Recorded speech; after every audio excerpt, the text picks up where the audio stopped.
وہ ریتلے ٹیلوں کے علاقے سے نکل گیا۔ سورج افق سے کچھ دور رہ گیا تھا۔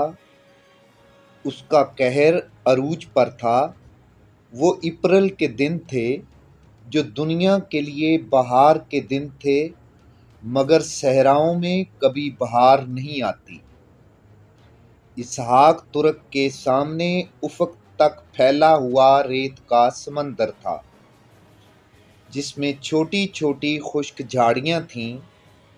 ریت اس طرح جھلس رہی تھی جیسے ایک آدھ میل آگے پانی ہی پانی ہو اور اس میں سے شفاف بھاپ اٹھ رہی ہو۔ اسحاق ابھی تازہ دم تھا۔ وہ کھجوروں کے تھیلے، مشکیزیں، تلوار اور خنجر کا بوجھ محسوس نہیں کر رہا تھا۔ اس کی چال میں جان تھی اور قاہرہ بہت جلدی پہنچنے کے عزم میں ابھی کوئی لرزہ پیدا نہیں ہوا تھا۔ وہ چلتا گیا اور سورج غروب ہو گیا۔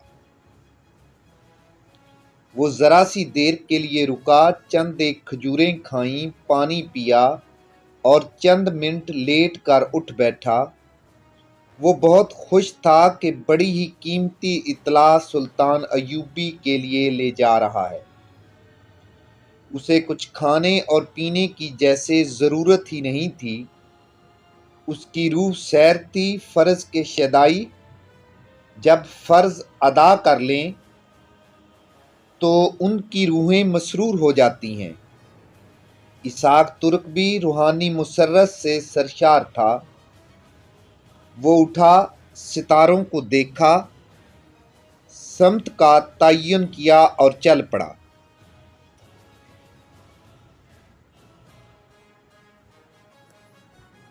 صحرا کی ریت اتنی خنک تھی کہ جتنا دن گرم اور جھلسا دینے والا ہوتا ہے، رات کو چلنا زیادہ آسان ہوتا ہے۔ وہ چلتا گیا۔ اس نے چلتے چلتے بہت کچھ سوچا۔ یہ بھی سوچا کہ وہ اتنی لمبی مسافت اتنے کم عرصے میں طے نہیں کر سکے گا۔ اس کا یہی ایک علاج تھا کہ کوئی اکیلا گھڑ سوار یا شتر سوار مل گیا تو اس سے گھوڑا یا اونٹ چھین لے گا، اور اگر کوئی قافلہ رکا ہوا نظر آ گیا تو گھوڑا یا اونٹ چوری کر لے گا۔ اسی توقع پر وہ چلتا گیا۔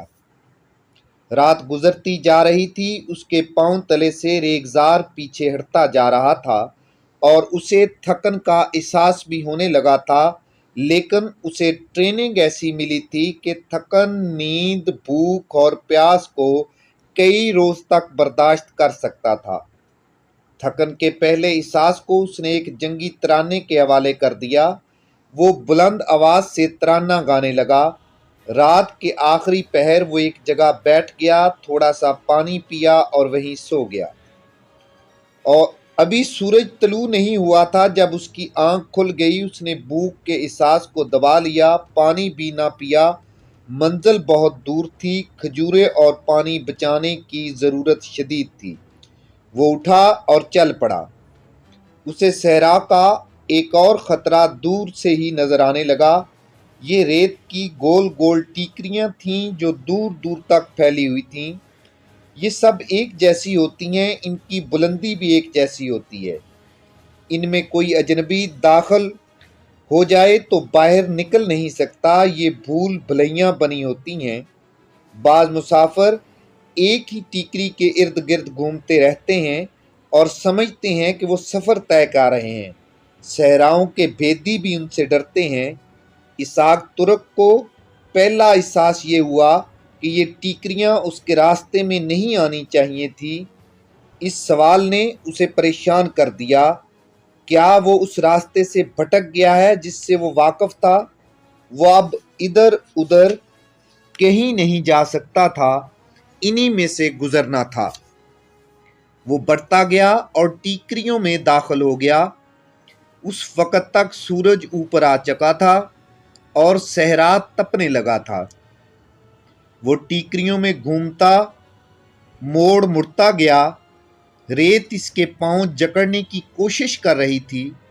وہاں کی ریتلی زمین بتا رہی تھی کہ اسحاق سے پہلے یہاں سے کبھی کوئی مسافر نہیں گزرا۔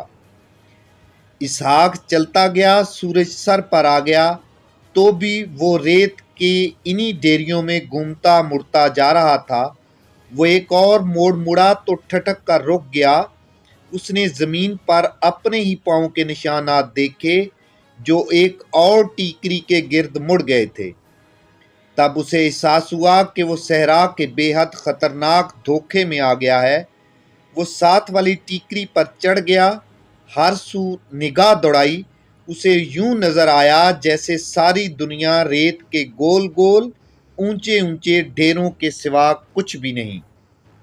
سورج کی آگ اور ریت کی گرمی نے اس کی جسم کی نمی چوسنا شروع کر دی تھی۔ ریت نے اس کے پاؤں جکڑ جکڑ کر من من وزنی کر دیے تھے۔ اس نے پانی پیا اور سمت کا اندازہ کر کے نیچے اترا۔ اب اسے دماغ حاضر رکھنا تھا، ہر موڑ ذہن میں محفوظ رکھنا تھا۔ وہ ٹریننگ کے مطابق چل پڑا۔ اب وہ جن دو ڈھیری نما ٹیکریوں کے درمیان سے گزرتا، انہیں ذہن میں نقش کر لیتا، آگے چلتا، پیچھے دیکھتا، مگر صحرا کے ظالم اثرات اس کے دماغ کو معوف کرنے لگے تھے۔